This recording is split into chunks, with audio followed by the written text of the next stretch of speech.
ಅಬ್ಬಾ, ಪೊಲೀಸರ 3 ತಿಂಗಳ ತನಿಖೆ ಜಸ್ಟ್ ಒಂದೇ ಗಂಟೆಯಲ್ಲಿ ಉಡಿಸ್ ಮಾಡಿಬಿಟ್ರು ಸಿ.ವಿ. ನಾಗೇಶ್.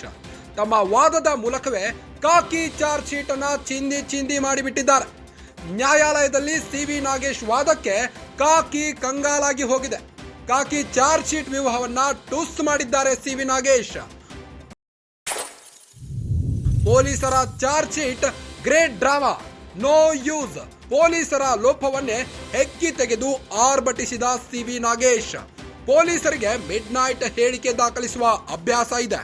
ಮಿಡ್ ನೈಟ್ ದಾಖಲಿಸಿದ್ರು ಸಾಕ್ಷಿಗಳ ಹೆಸರು ಉಲ್ಲೇಖಿಸಿಲ್ಲ. ಜೂನ್ 16ರಂದು ರಿಮ್ಯಾಂಡ್ ಅರ್ಜಿಯಲ್ಲಿ ಸಾಕ್ಷಿಗಳ ಹೆಸರಿಲ್ಲ. A2 ದರ್ಶನ್ ಪರ ಸಿ.ವಿ. ನಾಗೇಶ್ ಪ್ರಬಲವಾದ ವಾದ ಮಂಡಿಸಿದ್ದಾರೆ. ಕೇವಲ ತಮ್ಮ ವಾದದ ಮೂಲಕವೇ ಚಾರ್ಜ್ ಶೀಟ್ ಅನ್ನ ಚಿಂದಿ ಮಾಡಿಬಿಟ್ಟಿದ್ದಾರೆ ಸಿ.ವಿ. ನಾಗೇಶ್.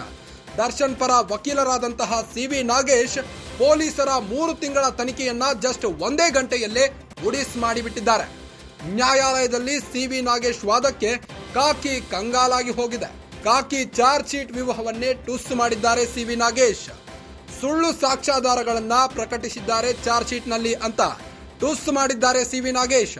ಪೊಲೀಸರ ಚಾರ್ಜ್ ಶೀಟ್ ಗ್ರೇಟ್ ಡ್ರಾಮಾ ಆಗಿದ್ದು ನೋ ಯೂಸ್ ಎನ್ನಲಾಗುತ್ತಿದೆ. ಪೊಲೀಸರ ಲೋಪವನ್ನೇ ಹೆಕ್ಕಿ ತೆಗೆದಿದ್ದಾರೆ ಸಿ.ವಿ. ನಾಗೇಶ್. ಪೊಲೀಸರಿಗೆ ಮಿಡ್ ನೈಟ್ ಹೇಳಿಕೆ ದಾಖಲಿಸುವ ಅಭ್ಯಾಸ ಇದೆ. ಮಿಡ್ ನೈಟ್ ದಾಖಲಿಸಿದ್ರು ಸಾಕ್ಷಿಗಳ ಹೆಸರನ್ನ ಉಲ್ಲೇಖಿಸಿಲ್ಲ. ಪ್ರತ್ಯಕ್ಷ ಸಾಕ್ಷಿದಾರ ಅಂತಾರೆ. ಆತ ನೋಡಿದ್ರೆ ಹಿಂದಿಯವನ, ಆತನಿಗೆ ಕನ್ನಡ ಬರುವುದಿಲ್ಲ, ಆದ್ರೂ ಕೂಡ ಆತ ಪ್ರಮುಖ ಸಾಕ್ಷಿದಾರ ಅಂತಾರೆ ಪೊಲೀಸರು. ಹಾಗಾದ್ರೆ ಮಿಡ್ ನೈಟ್ ದಾಖಲಿಸಿದ್ರು ಸಾಕ್ಷಿಗಳ ಹೆಸರು ಉಲ್ಲೇಖಿಸಿಲ್ಲ. ಪೊಲೀಸರಿಗೆ ಮಿಡ್ ನೈಟ್ ಹೇಳಿಕೆ ದಾಖಲಿಸುವ ಅಭ್ಯಾಸ ಇದೆ ಅಂತ ಸ್ಪಷ್ಟವಾಗಿ ತಿಳಿತಾ ಇದೆ ಇಲ್ಲಿ. ಜೂನ್ 16ರಂದು ರಿಮ್ಯಾಂಡ್ ಅರ್ಜಿಯಲ್ಲಿ ಸಾಕ್ಷಿಗಳ ಹೆಸರೇ ಇಲ್ಲ. A2 ದರ್ಶನ್ ಪರ ಸಿ.ವಿ. ನಾಗೇಶ್ ಪ್ರಬಲವಾದ ವಾದ ಮಂಡಿಸಿದ್ದಾರೆ.